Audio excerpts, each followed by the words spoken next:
के साथ मैं हूं सना खान। अपराध की दुनिया से जुड़ी एक और सच्ची वारदात को लेकर अगर आप हमारे चैनल पर नए हैं, हमारे चैनल को सब्सक्राइब करें, वीडियो को लाइक और शेयर करना ना भूलें। एक ऐसी दिल दहला देने वाली वारदात, माँ बेटी की जिंदगी कर डाली तमाम। आधी रात का वो खौफनाक मंजर, घर में गूंजी चीखें और मचा हाहाकार। जी हाँ, ये दिल दहला देने वाली घटना उत्तर प्रदेश के बदायूं से सामने आई है। यहाँ माँ और बेटी का बड़ी ही बेरहमी से गला रेत कर उनकी जिंदगी का खात्मा कर दिया गया और इस वारदात के समय घर में मौजूद उनके मौसेरे भाई पर भी जानलेवा हमला किया गया।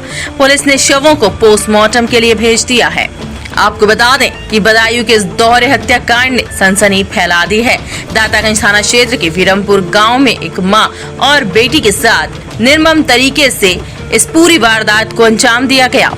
वीरमपुर गांव के बाहरी छोर पर 35 वर्षीय जयंती अपनी 75 वर्षीय मां शांति देवी के साथ रह रही थी। जयंती के पति की 12 साल पहले बीमारी से मौत हो गई थी। इसके बाद वे अपने मायके लौट आई थी। 3 साल पहले जयंती ने गांव के बाहर जमीन खरीदी और वहीं मकान बनवा रही थी। अकेली होने की वजह से मां शांति उसके निर्माणाधीन घर पर आ गई। उसके साथ शांति का भतीजा विपिन भी रहता था, जिसका मकान जयंती के घर के सामने ही बन रहा था। इस पूरे कांड में इकलौते चश्मदीद भतीजे विपिन ने पुलिस को बताया कि वह गुरुवार देर रात घर लौटा। दरवाजा बंद होने की वजह से घर के बाहर ही सो गया। आधी रात को घर के भीतर से चीखने की आवाज सुनकर नींद खुली तो दरवाजा पीटने लगा। तभी एक शख्स दरवाजा खोलकर बाहर भागा। जब विपिन ने उसे पकड़ने की कोशिश की तो हमलावर ने उसके हाथ में चाकू मार दिया और फरार हो गया। विपिन ने बताया कि हमलावर ने अपने चेहरे पर काला कपड़ा बांध रखा था, इसलिए वह उसे पहचान नहीं सका।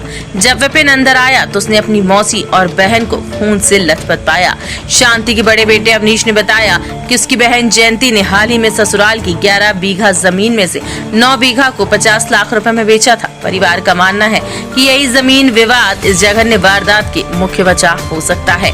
अवनीश ने साफ कहा कि घर में कोई चोरी नहीं हुई, जिससे ये साफ होता है कि ये रंजिश का मामला है। हालांकि परिवार ने सुरक्षा कारणों से पूरी जानकारी देने से इनकार कर दिया, लेकिन उन्हें संदेह है कि 4-5 लोगों ने मिलकर इस वारदात को अंजाम दिया है।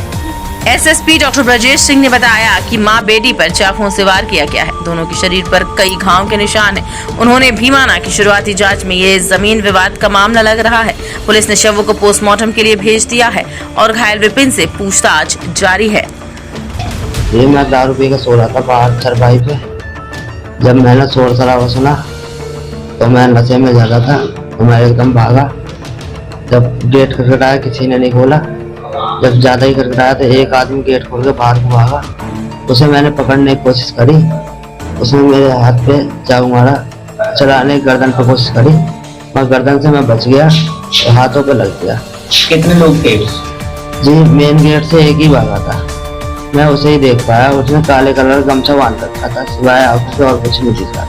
उसके बाद तुम अंदर गए? उसके बाद अंदर देखा तो दोनों मौसी और मेरी बहन दोनों जख्मी हालत में पड़े। जब उसे देखने आए तो हमारी बहन का देखा बाहर से ताला पड़ा हुआ था, खुला हुआ था ताला। जब गेट खोला दोनों की लाशें पड़ी हुई थी, जिनमें अनगिनती छुरी लगी हुई। छुरी चाकू से मौत कर दी गई है। यहाँ तक बहुत ही बेरहमी से मौत हुई है। क्या बताया सर? जमीन को लेकर क्या विवाद था? जी, जमीन को लेकर क्या विवाद था? जमीन इनकी ससुराल में इनके बच्चा नहीं था कोई भी। इनके ससुराल वालों ने, जेठ वगैरह ने इनकी जमीन अपने नाम में करा ली पैसे के बल पे।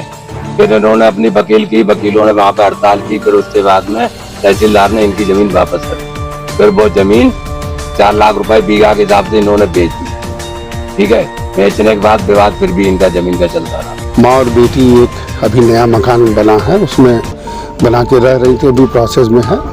वहाँ पे दोनों को चाकुओं से गोद करके मारा गया है और मौके पे देख के ये लग रहा है कि जो स्थितियाँ अभी बनी, उनके भाई जो मृतक बेटा है उनसे बात की गई।